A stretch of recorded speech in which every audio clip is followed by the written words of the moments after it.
Hello everybody. Now, I'm well aware that I've been playing a lot of other games than PUBG recently. I've been playing a lot of DayZ, well, many hours of DayZ, enjoying that very much on PlayStation, and as I say, some other games as well. But in this video, I wanted to go back to doing one of my traditional solo chicken dinner walkthroughs, but first, I want to talk about why PUBG is still my favourite game of all time, and why I think it is the perfect game. Sometimes you've got to get away from a game for a while, for a few days, for a few weeks, and then you come back to it and you go, oh gosh, this really is something special. Because, for example, with DayZ, what I was looking for with DayZ was something less competitive than PUBG. A game in a similar vein, post-apocalyptic vibe, no silliness, no silly perks or special powers or anything like that. Just running around with proper weapons, machine guns, axes, rifles, that sort of stuff. But not one that was of the format of PUBG, where you have the one win state, don't you? You either win or you don't. I wanted something where you could just exist. And I've tried lots of different games. There's lots of different games that you can do that. Many games have good campaigns or online bits, or the Sniper Elite games, all that sort of stuff. But what really appealed to me about DayZ was the fact that it's on its surface. It's very simple. You have this massive area, huge area. Imagine like 10 Miramars stuck together, and then within that area you have zombies, which are pretty simple things, and then you have real players, and you have loot, and that's it. And then you make up your own, adventures, and so you can just wander around doing whatever you want, and it's really good. But coming back to PUBG and coming back to that magic made me really want to just talk about that again. To re-emphasize that if you don't play PUBG and haven't played PUBG, you are missing out on an amazing experience. And maybe if you left PUBG because you got frustrated with it, as we do when you play the same game all the time, come back, have a taste of that beautiful chicken dinners. Anyway, so why is PUBG so good? Well, to start off with, it's incredibly difficult to win. 100 to 1. When you really think about that, when you're playing like Call of Duty's Team Deathmatch or Domination or Free For All, there might be 8 to 10 players, might there? Battlefield, you might have 64 players, but you're not all fighting each other. And you can respawn in. But PUBG, you've got 100 to 1 with no second chance. When you're dead, that's it. You are out, and you have to start again. But although it is difficult to win, strategy and then tactics matter way more than gun skill. So it means that anybody can win. You only need to kill one person to win PUBG, to win a chicken dinner. In fact, you don't even really need to kill them. You can be in situations where they die to the blue, and you could win without firing a shot. In PUBG, there's no building, there's no specialists, no heroes, no legends, no perks, no fancy gadgets, no superpowers. It's simple grenades and guns, and there's no aim assist either. The kind of cheesy tactics that people use in other games, jump shots, swan dives, quick scoping, they don't really offer much advantage in PUBG. You can't really do them. There's very little of that cheese. The only frustration tends to be caused by your own mistakes or the fact that people play better than you, especially now that PUBG is in the state it is. It's running really nicely on PlayStation and Xbox, and definitely on PC. The game has come such a long way. But don't get me wrong, PUBG throws an awful lot of randomness at you, and that's why you can play it again and again and again over thousands of hours. You get, if you're playing quick play, which map do you get? What circle do you get within that map? What do the enemies pick up? What do you pick up? Where do the supply drops drop?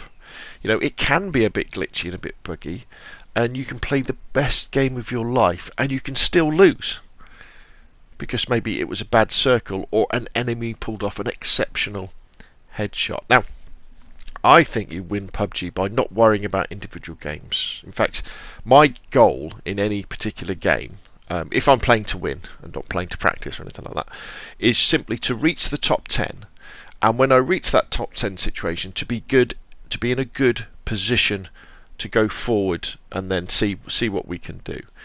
And I think, you know, you win PUBG by playing that series of games with sensible strategy and tactics that suit your playstyle, and over time you'll win. Now, it may happen after 5 games, it may happen after 10 games, it may be 100 games, it might be 200 games before you get that win.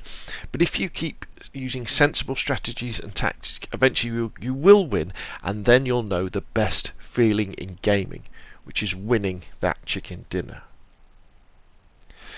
For me, you know, this is all part of why PUBG is so perfect. You know, I'm old, I'm slow. I can't compete with the super fast twitchy players. You know, the ones who run around trying to kill more players than Shroud, Doc and Choco combined. Hell, I can't even think that fast anymore. That's why I play solos.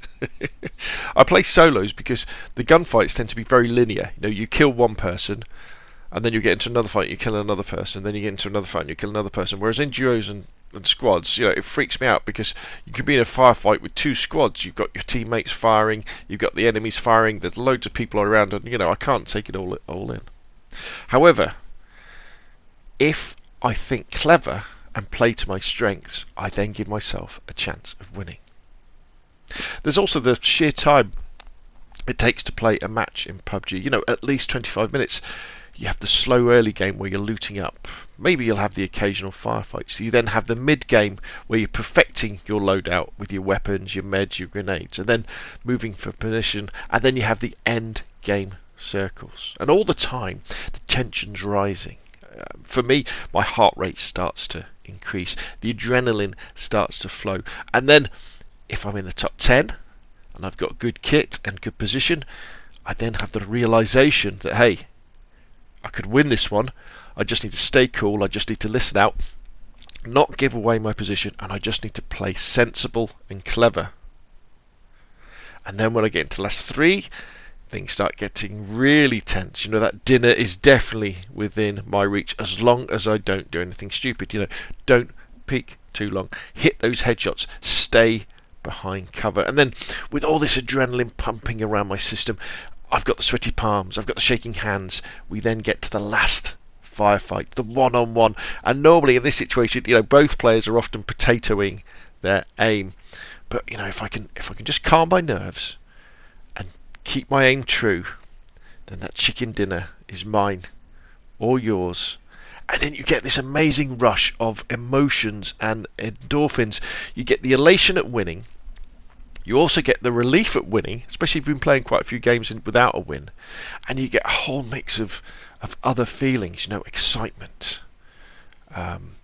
Relief is a big one for me. You know, often if I've won a chicken dinner, you know, I tend to stop playing for a while. Sometimes I won't play any more games of PUBG that evening because, you know, you've had this big ramp up. You're like, oh, that was brilliant. Oh, it feels so good. You feel so drained though, but you feel so wonderful. And that for me is really why PUBG is the perfect game.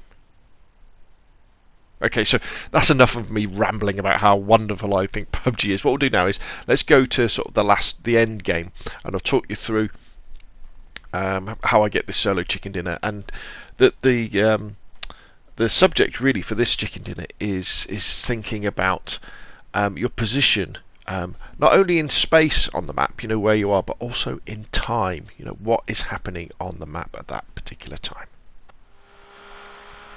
Okay, so we've gone all the way from the northeastern part of the map on the snowmobile all the way over to the west coast. I've plonked myself right down next to the sea, down next to the coast. I've called this a hard shift. I think this guy's an AFK. So at this point I realise, ooh, I'm right on the flight path, because you have to have AFKs, and I can hear gunfire going around me, and then this chap pops his head up as well. So as you can see, when we're talking about position in terms of space and time, my position is cover behind the rock, so he can't see me and can't shoot me. I'll throw a grenade at him. He must be hurt by that one, because it was pretty damn close. He moves out, and we give him a little bit of a ticker with the 416 with the red dot at range. And then we have this other guy as well. Now this guy's got no kit, so he must have been another AFK who dropped from the plane. and he's woken up and he's coming. Unfortunately, I'm kind of tracking him down. He run into this warehouse, and again, I'm just taking my time here because if he's picked up a shotgun, he's very dangerous. Now, although I do manage to potato my aim completely, this guy's got no. Oh my God, that was terrible. But I get him in the end. So again, I go back to the coast. I wanted to show you this. Especially if you know that enemies around you, when you're going to loot a dead body, make sure you smoke it first. So another guy's running in, but this guy's kitted up. And again, thinking about position in terms of space. He's behind that rock. I've got the M16 on single fire with the 6x on. Not quite sure why I don't get to kill him then. I guess I missed him with most of my shots. Now what he should have done is probably stay behind that rock, but he decides to retreat to the coast. Maybe because there's another player there that's forcing him. I didn't hear any gunfire, but he might have seen something else. So he then pushes back towards me, which is great. And then he goes prone behind this rock. Unfortunately, his bum is still sticking out, as you'll see in a second. So I managed to sort of finish him off. Now, what we're talking about in this chicken dinner walkthrough, and what I'd like you to kind of take into account is my position on the map and the time that I'm at that position. So as you can see, I went right to the coast and waited until the next circle. And now what I'll do, the next circle has appeared that's come in from the coast. So now I'm going to wait a little bit. And this is all about the idea that at the time, being on the edge of the coast, so I know that nobody's behind me, at this, when we're in the top 10 position, that's a good position to be in. Because I know that as I move in, people can be to my left, they can be to my right, but they can't be behind me, can they? So now I've got to think about when's the best time to move into the next circle. On Vikendi, the circle moves slowly. If I was on Miramar or Sanhok or Erangel, I would probably move a little bit earlier, but I know it moves slowly. I know you can easily outrun it. And what I'm doing now is I'm thinking about in terms of position. I'm moving from cover to cover, just in case there's somebody who's moving late, just like myself. So I'm just going from cover to cover. There's been that gunfire in front of me, so there must be people around here. And I'm also thinking, right, where's the edge of the circle? Where can I stop where I will be safely in cover? And again, as you probably, if you don't know my videos by now, is most of the time when I'm going for chicken dinners, I will be playing the edge of the circle on foot, moving in nice and slowly, trying to catch those stragglers, because lots of people, what they do is when they're in the final circles and they hear gunfire, they look into the circle when they should be looking to the flanks and behind them. So again, I've still got the blues coming in. I've still got quite a way to go, but I know it comes in slowly. I'm very aware of those houses. There should be someone in those houses, I would have thought.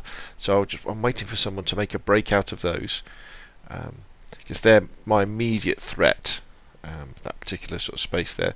Blue's still coming in. I've heard noises down that way. So is there someone down there? I think I see somebody in just a sec. Yeah. Now you could argue that I shouldn't shoot at this chap. But I've got the Kar 98, and getting a running headshot is something that is fantastic. So I have a go at getting a running headshot.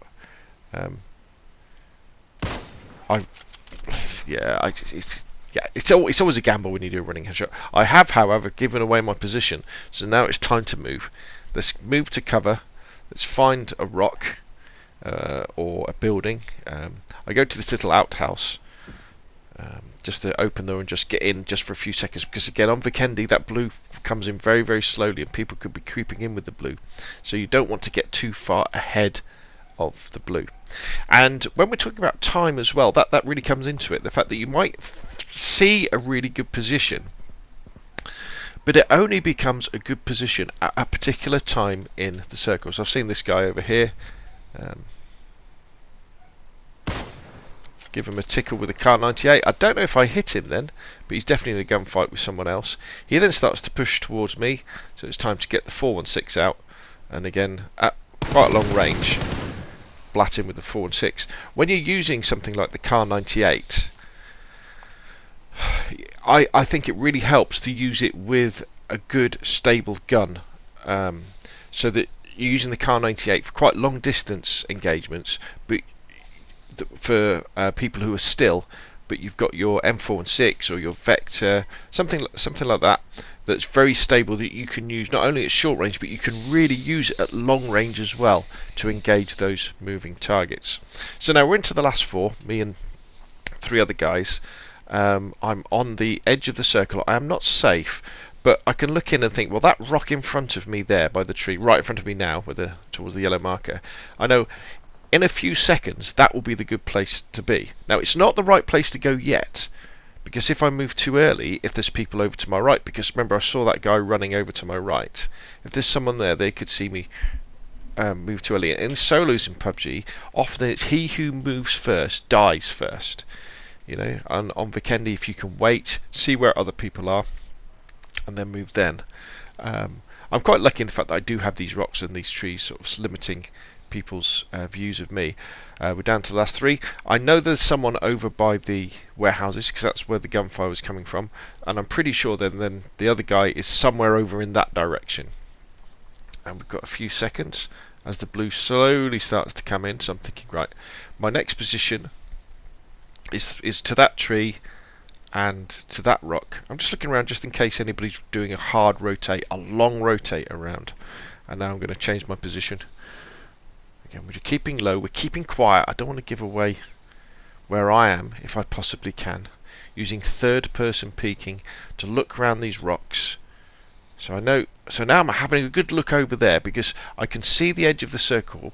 I can see virtually all the cover, so I know there's nobody there.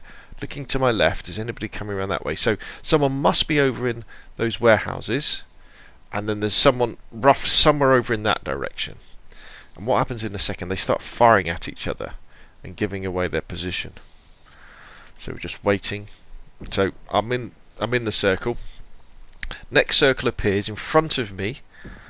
So then I can think, right. Okay, I've got that rock in front of me to go through. There's this gunfire. It's quite a long way off, so I know there's someone kind of to the right of where I'm looking now. There's got to be someone over there, and then the other guy has probably come out of the warehouses. I think I see him in a second. I'm getting the Car 98, I'm getting the 416 out, because I know I've got a chance of a one-shot headshot kill. Getting up to full boost just in case we get into a gunfight.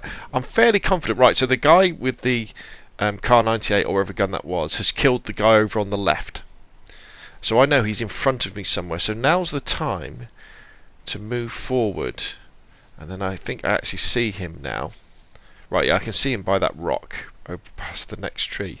So now it's a question of, can I get him with a sneaky headshot with the Car 98? This guy knows what he's doing though. He's only peeking very, very quickly. So now I'm not safe, but I know in the next circle I'll be safe if I move to that little rock in front of me. Again, that whole thing about having a good position at the right time. And there's only me and him, so it doesn't matter when I move. So now I think, right, let's throw some mollies. Let's see if we can get him to move out of cover. But this guy knows what he's doing. I'd imagine what he does here is, although we can't see it, he simply backs off from that rock. And he uses the rock to block my view of him. So he's not moving out. Get a bit confused about my guns there. He's probably taking quite a bit of damage. So now it's like, right, let's throw some grenades. Let's see if we can get him to move. He moved a little bit. I've got another one. Right, he throws a grenade at me, so I tuck in by the rock. Another one. So I'm all out of grenades now. I will try the old smoke trick in a second, and it almost works. So it's me versus him. This will be the last circle. When it disappears, the blue comes in. It's whoever either kills each other or has the most health. So at this point, it's time to boost up. And what you're thinking now in terms of position and space is, where will the other player run to when the blue comes in? And where should I go? Because you want to be, if you can get into cover and the blue isn't going to get you. Now he's just moved then, hasn't he? So now I think, right, let's use the smoke to get him to move from behind that tree. Let's get ready. There we go, he moves. Unfortunately, I potato it. And the smoke appears. The idea with that is that you throw a smoke grenade and people think it's a real grenade, so they move from behind cover. He now runs back into the smoke. Ooh, sneaky. Maybe because I shot him a few times and he wants to heal up. So he's now in the smoke. So now this is very interesting indeed. So in a few seconds the blue's going to come in. He knows where I am, so it's time to think about moving forward. So I'm going to keep an eye on the circle where the blue comes in, because I want to stay out of that nasty blue, because I know this is going to come down to a firefight, and it's if you get caught in the blue, you take loads of damage, and therefore you will die quicker. Now I know he's behind that rock now, and I can see where the blue's coming in. He's going to be in the blue. He's going to be taking damage. He has to move before I do. He starts taking heavy damage. I just hit him with a couple of shots. I don't think he hits me at all. And that's it, chicken dinner. So there we go. Space and time. Think about those and win those chicken dinners. Brilliant. See you later.